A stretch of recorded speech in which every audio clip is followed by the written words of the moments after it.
I started this project by milling all of the lumber for it, and then gluing all of my case sides together.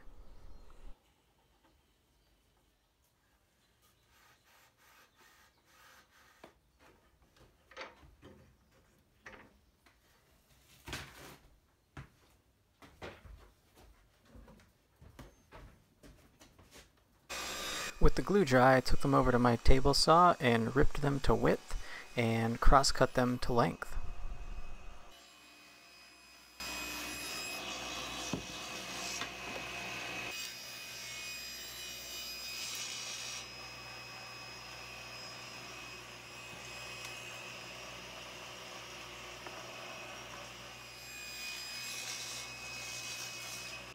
Next, I started marking out for the joinery on the case sides, and this case is going to be fully dovetailed. So I used my marking gauge and scribed a line, and then I used my dividers to mark out the tails for the case sides.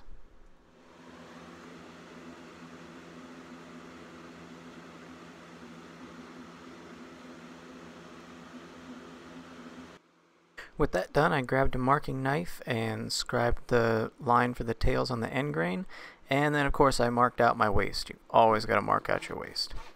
And with that work done, I began cutting dovetails, a lot of dovetails. While I'm cutting all of these dovetails, let me tell you about the sponsor of this video, Newair.com. They sent me the beverage cooler that I'm building this cabinet on stand for, and it's pretty awesome. It has a super sleek design, and it features a glass door and LED light to help display its contents. It also has a lock on it, which is really nice for keeping curious minors out of your beverage cooler. It has a fully adjustable temperature control for keeping your beverage of choice at just the right temperature, and fully adjustable shelving to accommodate all different sizes of bottles and cans. So if you want to build an awesome cabinet on stand for your next beverage cooler, click on the link in the description below and use the code MCDesign to take 20% off your purchase. Thanks, Newair. Okay, so with the tails cut and the waist removed with the coping saw, I used a chisel to remove the rest of the waist, and then I started marking out for the pins.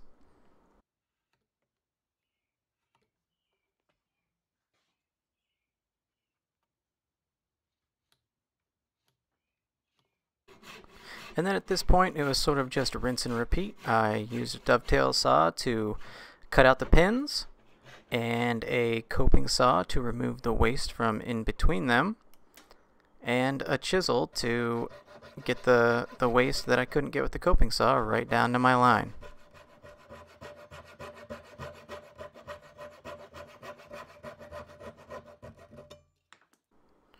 One thing that intimidated me about this project a little bit is that I have never tried to fit this many dovetails together at once before. And I used a dovetail jig from J-Cat's Moses, and honestly it was pretty amazing. These dovetails fit together almost right off the saw. It was pretty amazing. So I'll leave a link to that jig down in the description as well if that's something that you're interested in.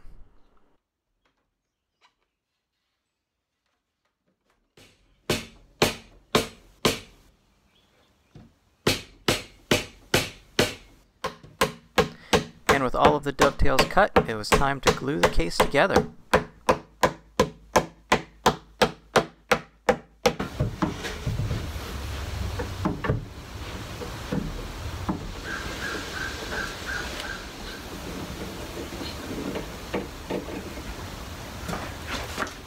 The cabinet on stand is out of the clamps, and I got the beverage cooler just set in it. It's just sitting there right now. It's just sitting in there. So I want to make sure everything fits, but it's good to go. The leveling feet need to be sort of adjusted, but obviously I can do that later.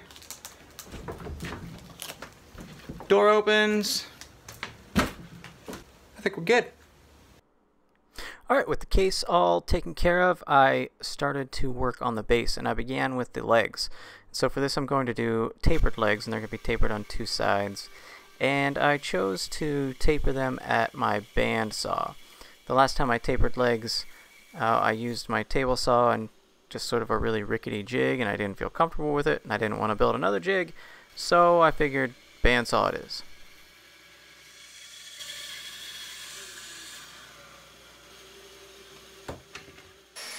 And then I cleaned up the cuts from my bandsaw with a belt sander. With that done, I grabbed some square stock that I had sitting around and I began making the aprons for the base. With one end of the apron cut square, I took it over to the cabinet and marked the exact length for the apron. I much prefer to do this as opposed to measuring. I feel like it's a lot more accurate and you get a lot better results. With the aprons and legs cut, it was time to start the joinery for the base, and for this I used mortise and tenon joinery with my domino.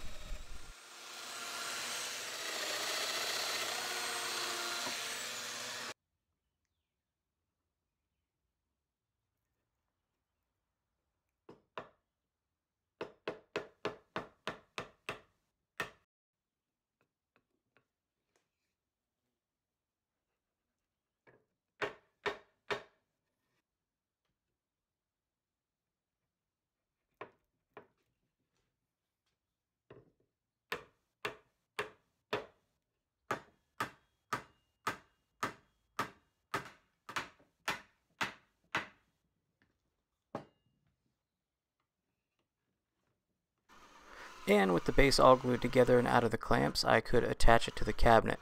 And I did this using screws that drove through in oversized holes, which would allow the cabinet sitting on the stand to expand and contract as it will, since it's solid wood.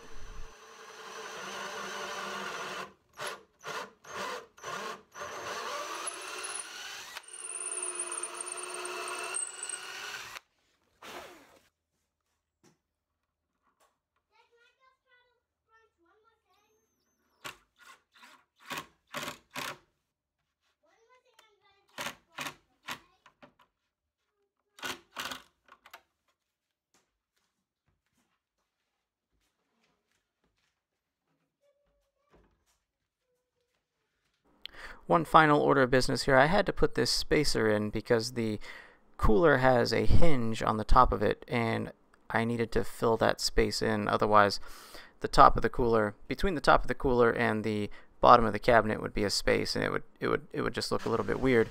So I threw in this spacer. Next, it was time to sand everything to 220 grit and prepare it for finish.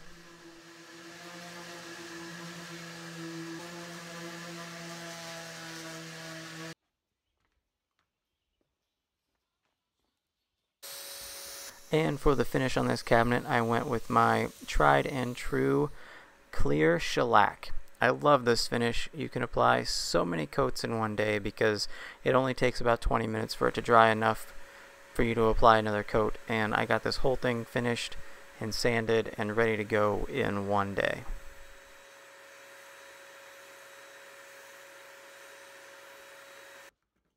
And so with the building done, it's time to install the cooler into this cabinet.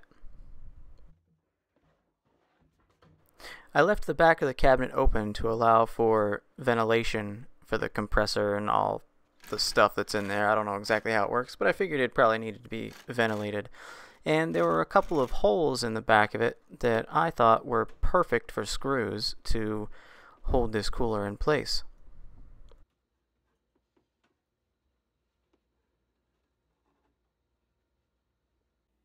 And so with that, the cabinet is done, the cooler is installed, and I have a very nice way to display my adult beverages.